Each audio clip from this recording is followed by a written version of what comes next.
Saudara, menghadapi Yordania di pertandingan terakhir Grup A, Timnas U23 akan kembali diperkuat oleh gelandang Ivar Jenner yang mendapati hukuman lapangan atau larangan 1 kali pertandingan usai menerima kartu kuning kedua saat melawan Qatar Senin lalu. Dengan kembalinya Ivar Jenner, Timnas U23 akan memiliki banyak pilihan di lini tengah. Pelatih Sinteyong kemungkinan akan menempatkan Jenner di tengah bersama dengan Marcelino Ferdinand atau Nathan yang sempat diturunkan sebagai gelandang saat Timnas menghadapi Australia. Dan untuk mengamankan posisi runner-up Grup A, Indonesia harus mendapatkan hasil maksimal dalam pertandingan melawan Yordania.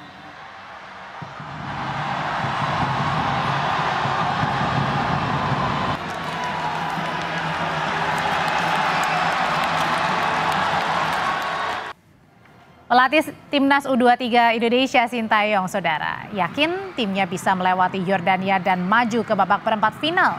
Usai mampu membuat sejarah dengan mengalahkan tim kuat Australia. Usai mengalahkan Australia, Sinteyong sudah mulai berhitung soal calon lawan Garuda Muda di babak perempat final Piala Asia U23. Juru taktik asal Korea Selatan itu mengatakan akan lebih mengamati permainan Korea Selatan dan Jepang. Timnas Indonesia U23 berada di posisi kedua dengan 3 poin. Rizky Ridho dan kawan-kawan hanya butuh hasil imbang kontra Yordania di laga terakhir fase grup.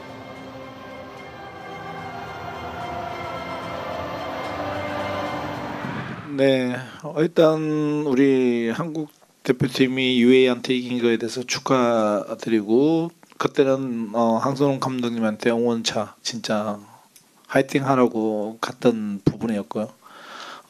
내일은 이제 좀 더 집중 있게 경기를 보면서 분석을 해야 될 것이다. 분명히 저는 8강을 올라갈 것이라고 자신을 하고 있기 때문에 아마도 한국과 일본을 좀 더 집중적으로 분석을 해야 되지 않을까. 일단 그렇게 생각하고 있습니다.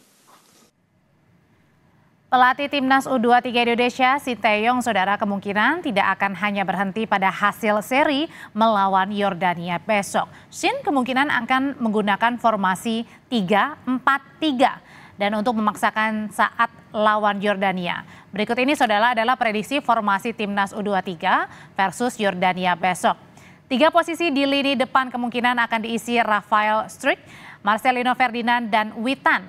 Sementara itu di tengah akan dijaga Ivar, Nathan Johan, kemudian juga di sayap kanan ada Fajar Fatur Rahman, dan kemudian di kiri ada Pratama Arhan. Untuk 3 pemain belakang kemungkinan akan diisi Ferrari, Ridho, dan Hapner. Pilihan lainnya ada Komang Teguh, tetapi saat melawan Australia, Komang sempat mengalami cedera dan ditarik keluar pada menit ke-83.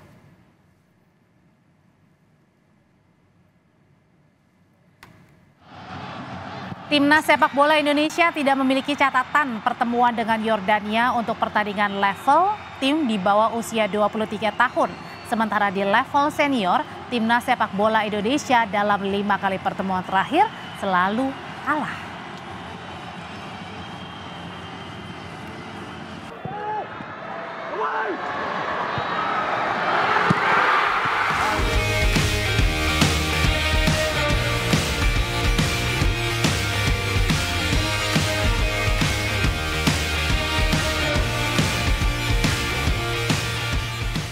Perjuangan Timnas untuk bangkit di Piala Asia U23 tak mudah.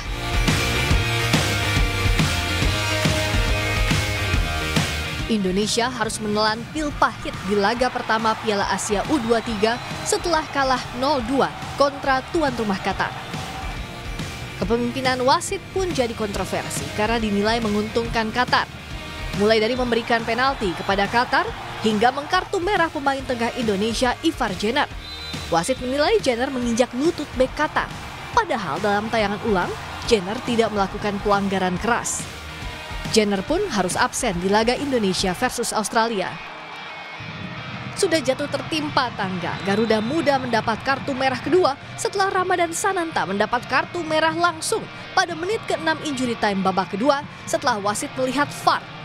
Sehingga Sananta harus absen di 2 laga dan diganjar denda 16 juta rupiah. Di laga kedua, timnas Indonesia U23 membalaskan dendam. Bermain menekan sejak awal laga saat jumpa Australia, timnas Indonesia U23 mampu merepotkan pertahanan Australia. Ini adalah momen heroik Hernando Ari melakukan penyelamatan gemilang. Australia mendapat hadiah penalti di menit ke-23 setelah handsball Komang Teguh di kotak penalti. Hernando Ari dengan benar menebak arah sepakan dan menepis bola hingga keluar lapangan. Komang Teguh akhirnya menebus kesalahannya di penghujung babak pertama. Komang sukses menyundul bola ke gawang Patrick Beach. Skor 1-0 untuk Indonesia bertahan hingga laga usai. Kemenangan ini membawa timnas Indonesia meraih 3 poin dan naik ke posisi kedua klasemen grup A. Alhamdulillah hari ini kita mendapat 3 poin. Kita akan fokus untuk Jordan. Terima kasih dukungannya. Berikutnya, pertandingan Yordania versus Indonesia besok malam menjadi partai pamungkas grup A Piala Asia U23 2024. Rizky Ridho dan kawan-kawan hanya butuh hasil imbang kontra Yordania di laga terakhir fase grup untuk melaju ke perempat final. Tim Liputan, Kompas TV.